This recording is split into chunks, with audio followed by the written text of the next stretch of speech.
We came on the air. Buckingham Palace said that King Charles spent part of the day in the hospital. The entire United Kingdom is shaken once again.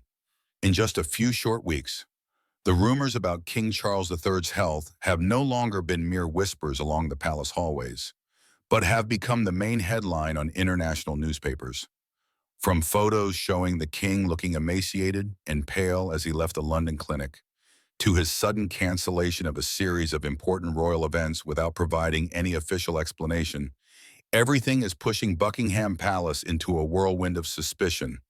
Is this merely the prolonged aftermath of the cancer diagnosis announced earlier this year?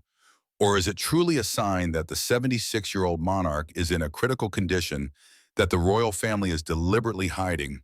Even more alarming, a close source from within the royal circle revealed that King Charles had suffered uncontrollable pain and even briefly lost consciousness during a private meeting with the Privy Council. Immediately, British media raised burning questions. Is his reign counting down by the day? And if the worst should happen, who will truly take power, William? Still struggling between his duty as a father and his role as Prince of Wales? Or Camilla, with a quiet ambition that has never faded? The answer could forever alter the fate of the British monarchy. At precisely 3 a.m. within the coal-stone walls of a Buckingham Palace, a shocking event occurred. King Charles III suddenly collapsed in his office. No one could have predicted that the once poised and steadfast king would fall in the very room where he handled matters of state. A palace staff member, during a hallway patrol, discovered the king's motionless body in a room that was still lit. Panic engulfed the palace. No alarm sounded, yet the entire residence immediately entered its highest internal state of emergency. Within just 8 minutes of being found, an unmarked ambulance discreetly approached the east gate of the palace, the one usually used for special diplomatic matters. Doctors and medical personnel in plainclothes rushed inside through a secret passageway originally designed during World War II. The king was carried out on a stretcher, covered in a heavy cloth, his face ghostly pale, his hands clenched from seizures. The route taken was not to Mary's as usual, but straight to King Edward VII's hospital, a facility reserved only for the most senior members of the royal family during exceptional situations. No member of the public knew anything at that moment. Immediately, the Metropolitan Police were deployed to block off all roads surrounding the hospital. Drones were disabled. The main gate was sealed. Witnesses living nearby only caught sight of a silent convoy gliding through the night, no sirens, no flashing lights. Behind those closed gates, King Charles III's health condition has placed him on red alert. Royal advisors, who had already prepared scenarios for unpredictable situations, were urgently awakened. The official statement was drafted in a state of chaos. The question was no longer, is he okay, but how do we announce this without triggering national panic? At the same time, Queen Camilla, resting at her private estate in Wiltshire, received a call from one of the king's close guards. She didn't bring formal attire, didn't take assistance, only threw on a fur coat, got in the car, and headed straight to London in the night. The cold yellow lights of King Edward VII's hospital reflected on Camilla's alarmed face as she stepped into the private entrance reserved for royal family members. There were no hugs, no greetings, no protocol. Only one question trembling on her lips. Is he still alive? But silence was the most terrifying answer. Meanwhile, at the other end of the country, the familiar voice of Piers unexpectedly broke into the morning broadcast, interrupting the weather report. We've just received unconfirmed news from a close royal source. The king suffered a serious cardiac incident at 3 a.m. A shockwave spread across social media like dry grass catching fire.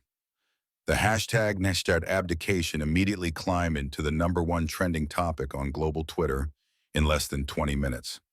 Images of Union Jack flags at half-mast and black and white photos of Charles spread like an unsigned obituary. The people of Britain woke up to a morning unlike any other. WhatsApp chat groups exploded at an unprecedented speed. Is he dead? Why hasn't there been an official announcement? Will William become regent? Should we let the kids stay home from school today? Fear, confusion, and all the pent-up emotions over a reign that never truly won public favor seemed to erupt. Some cried, some prayed. But there were also those who coldly typed on social media, maybe it's time this country had a fresh start. Inside the hospital, while doctors were urgently doing everything they could to keep the king's heart beating, a small group of Prince William's special advisors was summoned. Every scenario that had once existed only on paper had now become harsh reality. The biggest question was no longer will the king survive, but if he doesn't, who will announce it and when? And if he does survive, will his health still be strong enough for him to continue reigning? The regency scenario, once just theoretical, was now being quietly activated in the shadows. William, heir to the throne, was no longer a prince with merely symbolic duties. He was forced to prepare for the role of a true leader, as his father lay unconscious behind the doors of the intensive care unit, and an entire nation held its breath by the hour.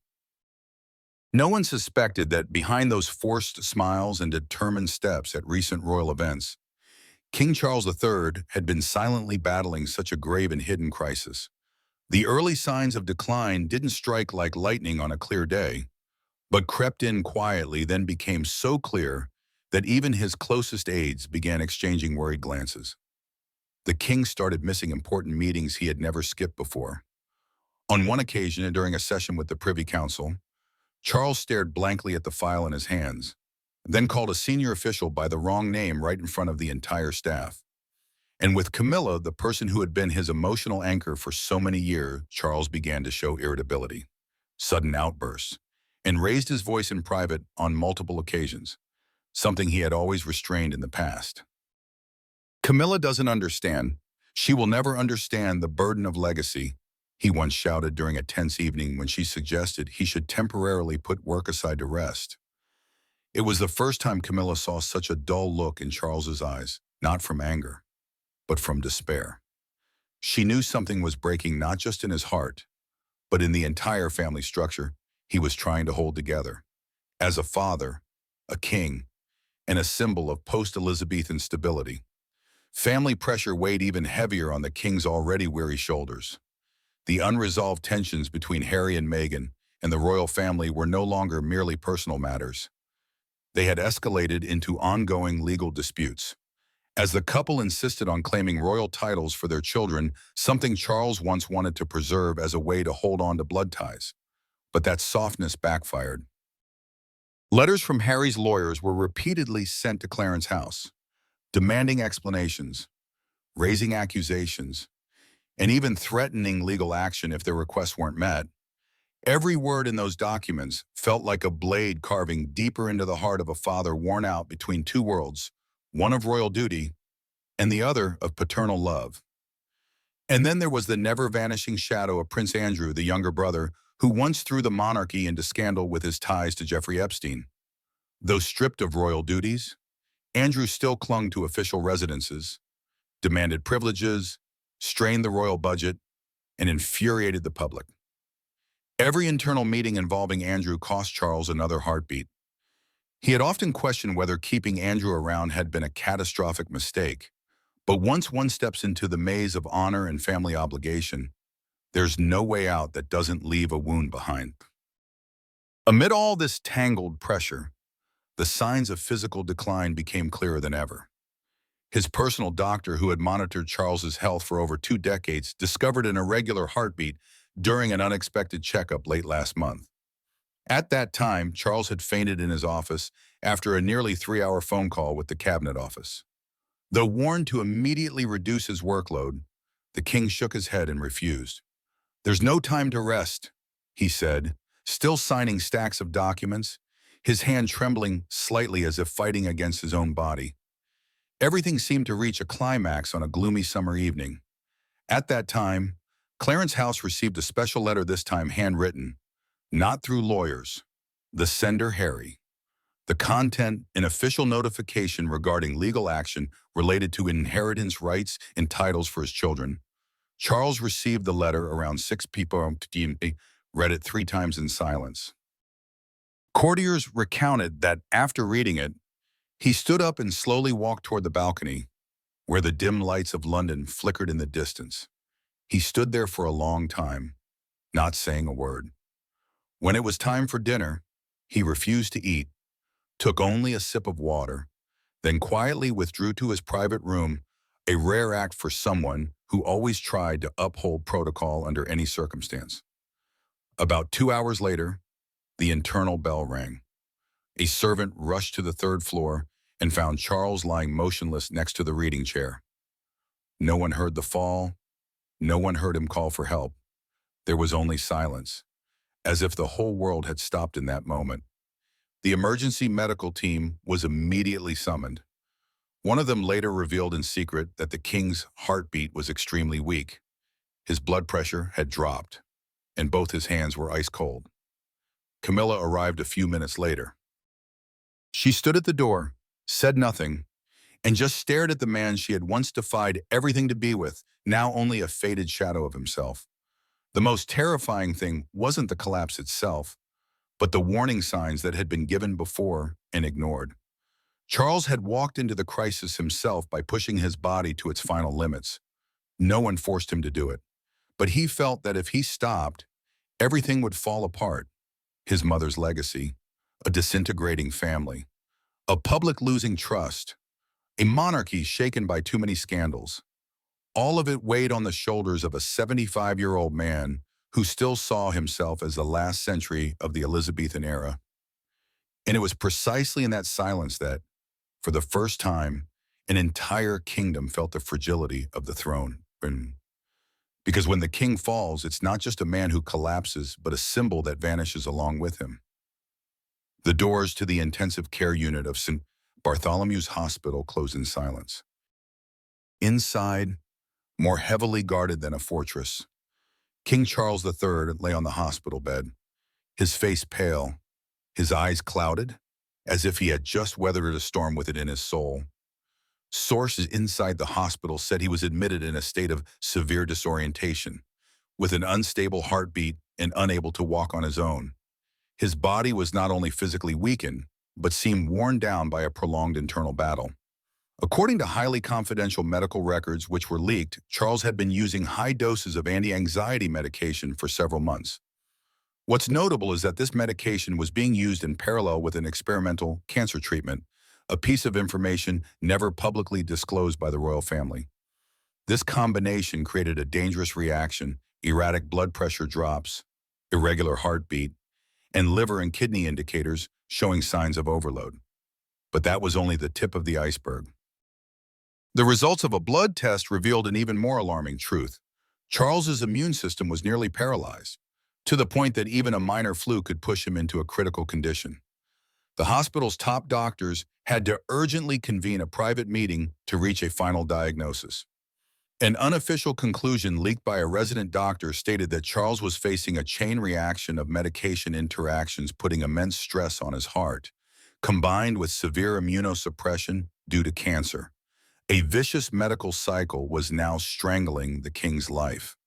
And most significant of all, his cancer was not something new. It had silently been discovered long ago, even before the official coronation. But instead of sharing it with the public or stepping back to undergo treatment, Charles, for reasons still unclear, chose to continue wearing the crown, to remain silent. Perhaps it was pride, perhaps responsibility, or perhaps he didn't want to show a single crack for the political forces lurking in the shadows, waiting for a chance to tear the throne apart. At 3 a.m., Camilla appeared. The Queen arrived at the hospital without a bodyguard, without a smile, without a word of comfort. She stood at the bedside for a long time without taking Charles's hand. The sight left the entire team of doctors and nurses in stunned silence. One of them described, "I thought she would sit down, place her hand on his chest like in those meticulously staged royal photos. But no, Camilla just whispered very softly, 'I didn't know things had gone this far.' And then she stood still like a statue." That sentence echoed not just in the hospital room, but also in the minds of those present that day. Between the two, one a king, Won a queen, there was no longer an emotional connection, only distance. A gloomy distance accumulated from days of suppression, from scandals, from the public's coldness, and from the inerasable shadow of Diana. A young nurse on the night shift couldn't hold back her emotions as she recounted. He turned to look at me, eyes weary, and asked, "Have I disappointed everyone?" I couldn't answer. I just placed my hand over his, and I cried. That was no longer the voice of a king. It was the raw and desperate voice of a man carrying too many burdens, to the point where his own body had to collapse. People often say the throne is glorious, but for Charles, the crown seems more like a shackle of pure gold, dazzling, but suffocatingly heavy. A question began to be whispered in the hospital corridors. Was it the pressure of the crown, the relentless demands from the public, the endless tension between royal factions, that had pushed Charles to the brink? Or was it the wrong choice from the start, trying to maintain a powerful image while rotting from the inside, that was the true cause? The chief cardiologist described Charles's condition as extremely fragile, like an antique clock wound too tightly.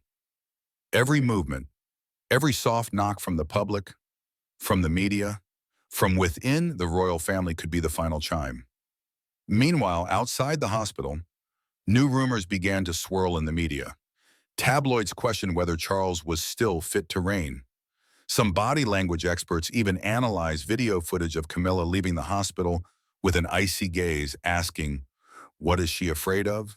Or what is she hoping for? The prolonged silence from the royal family only deepened the suspicions. More and more people began to wonder, why is there no official medical statement? Why hasn't William appeared? Why is Camilla keeping her distance? And most importantly, if Charles can no longer continue as king, who will truly be the one ruling behind the throne? Camilla, William, or another hidden force in the cold hospital room? Charles lay there no longer a symbol of power, no longer the image of a seasoned monarch, but just an old, lonely man, with one question repeating endlessly in his mind: have I disappointed everyone? And perhaps that very question, more than cancer, more than heart disorders, more than the wrong medication, is what is truly killing him. And then, like a leaked rumor sprinkled onto the blazing fire of online speculation, the name The Haven suddenly became the center of attention. A recovery facility secluded on the Sussex coast, surrounded by dense security fences, hidden camera systems, and a rigorously selected medical staff. According to many sources, this was the secret hideaway to which King Charles was being taken in a quiet retreat, with no fanfare, no splendor, no titles, and no crown. The Haven is not merely a place for physical illness treatment. It is a holistic recovery center, combining deep psychological therapy, a special immune-based diet, and meditation, mindfulness programs, absolutely free of mobile phone signals or outside news. A place where even the voices of the staff are trained not to disturb the tranquility. Here, they think, the aging king lives like a common man, no longer addressed as Your Majesty, no longer escorted by bodyguards, and with no one clapping when he enters a room. According to a close source, the decision to retreat to the Haven was made after a series of days in which King Charles suffered psychological panic.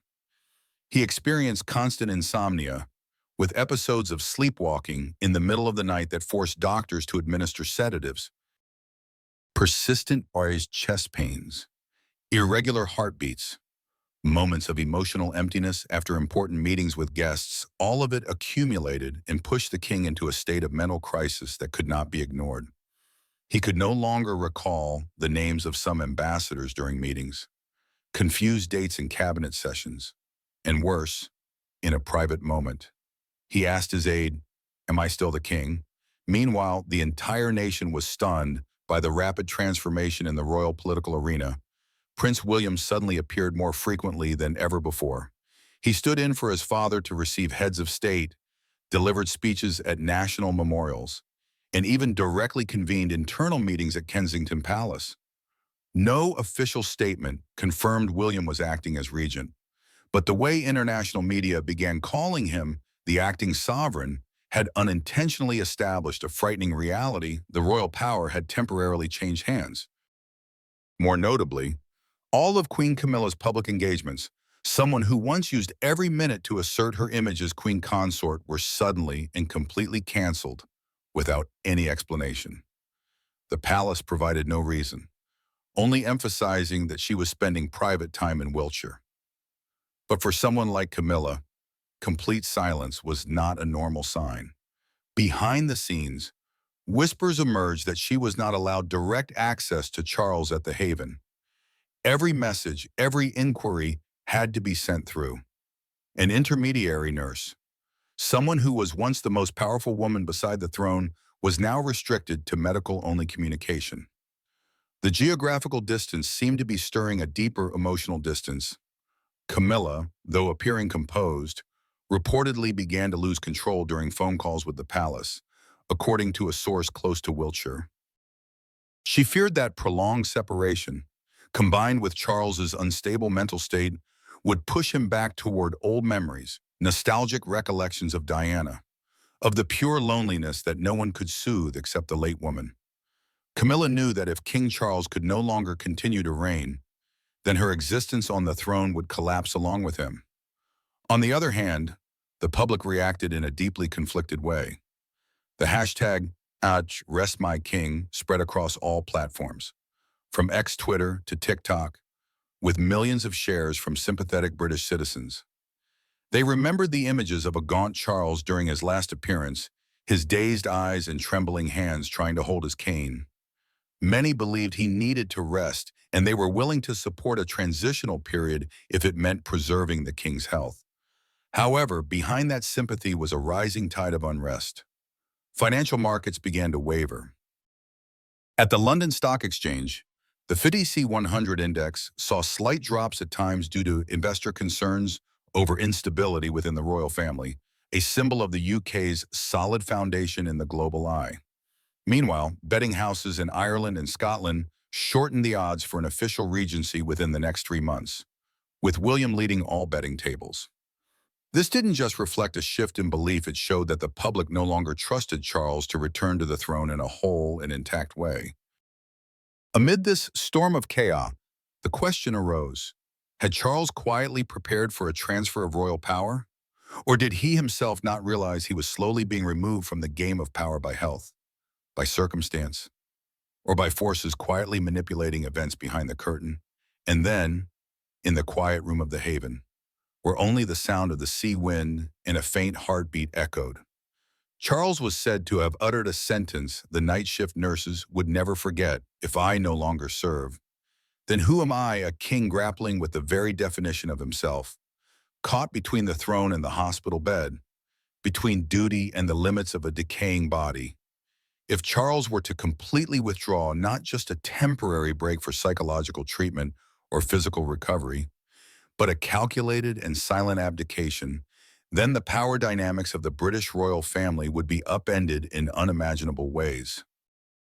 While the media and the public remained busy sharing #RestMyKing with heartfelt prayers for the monarch, behind the velvet curtains of the palace, a cold and calculated game of power was being played, move by move.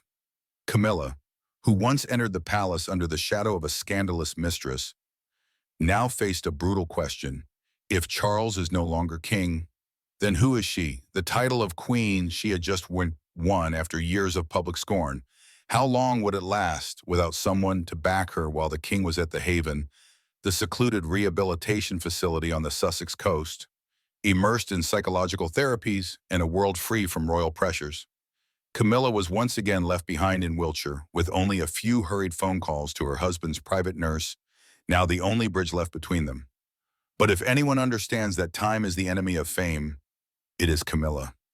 During the days of Charles's absence, she did not rest. She did not retreat. On the contrary, Camilla's personal schedule became strangely packed, even though the official royal calendar was canceled.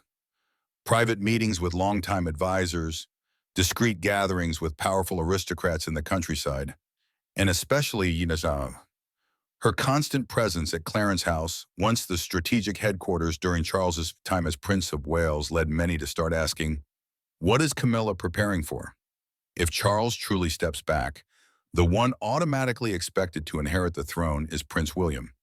But things are not that simple. A regency is not merely a temporary title.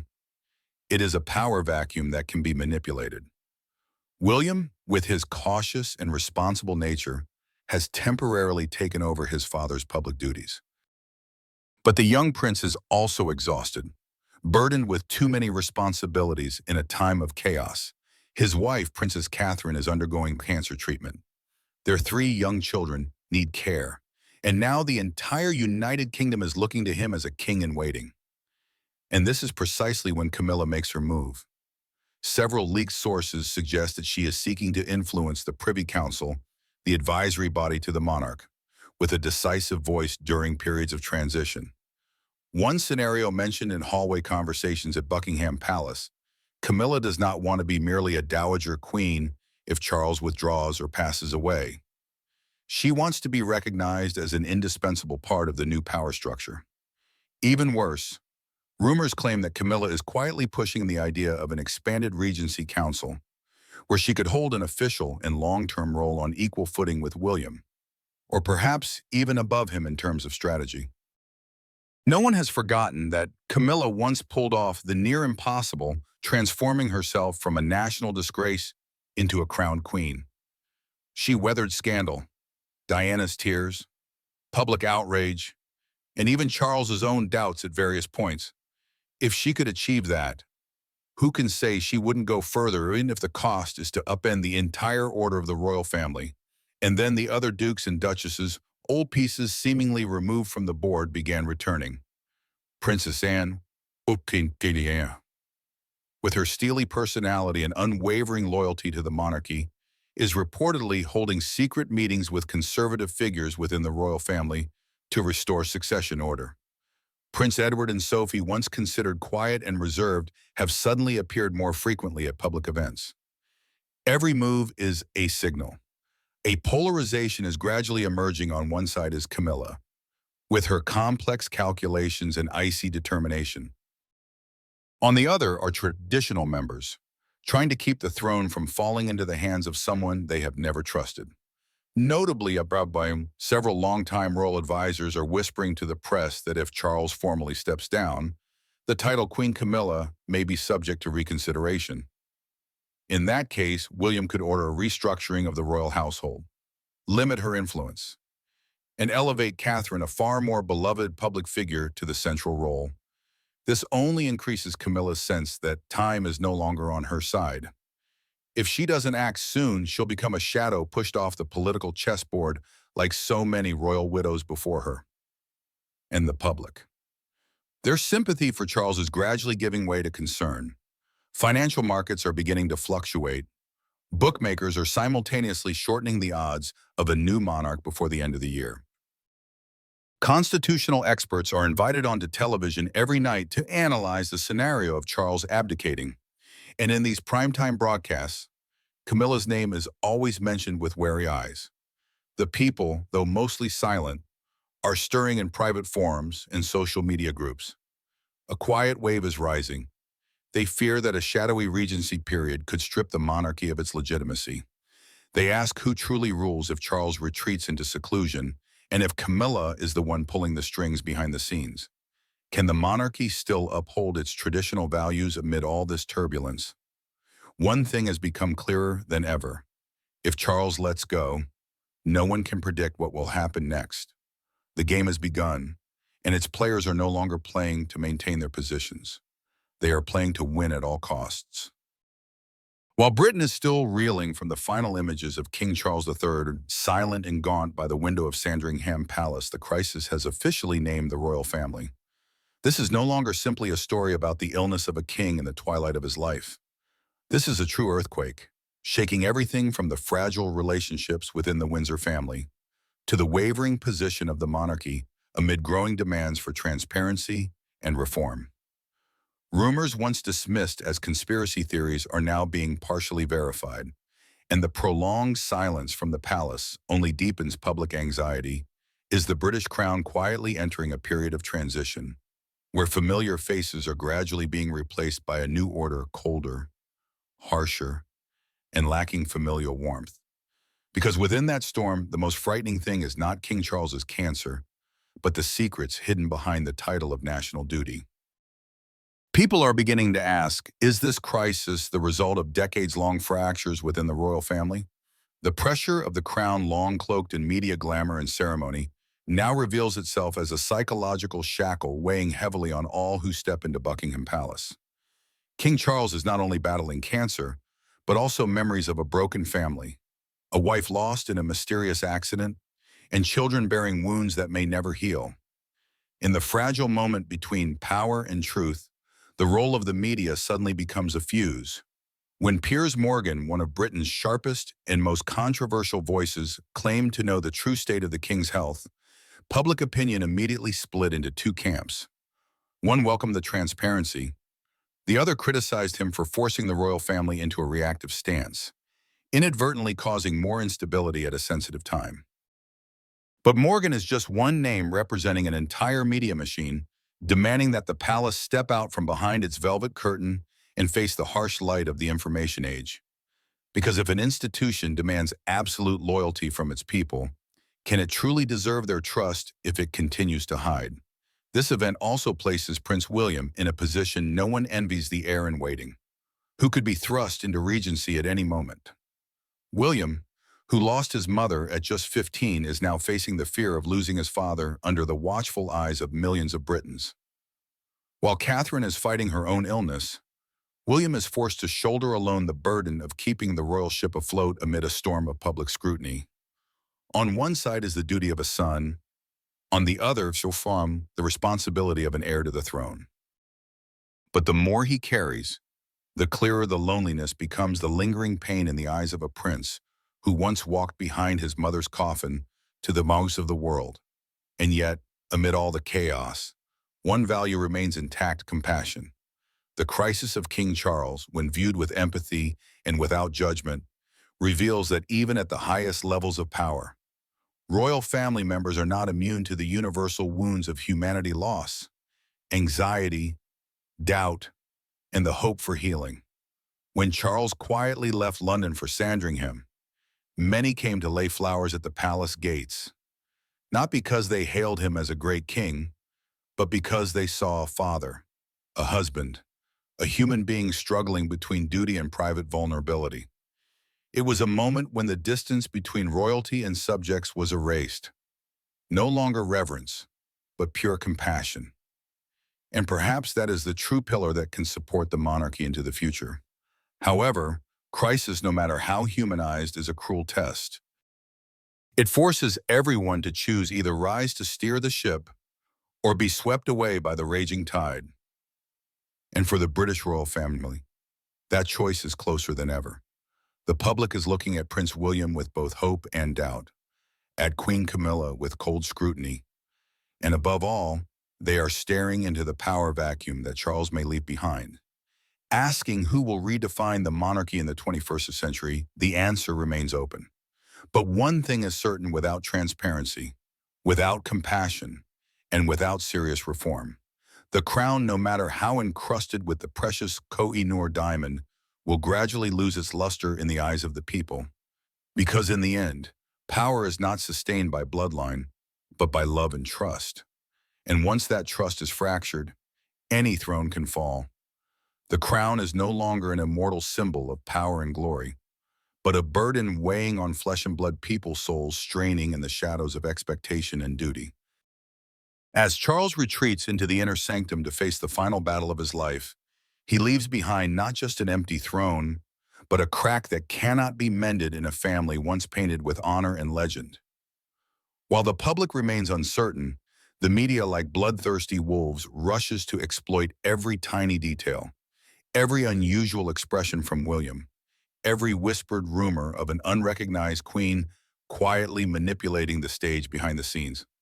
But in that raging storm, what remains is not the throne or the titles, but broken hearts, layered wounds, and a painful question: is power truly worth the cost of kinship, happiness, In peace, the British royal family stands at an unprecedented crossroads in modern history, and whatever the choice may be, truth will seep through like light, exposing all. In a world increasingly yearning for transparency and compassion, perhaps the only thing that can save a crumbling empire is not the throne, but the hearts of its people.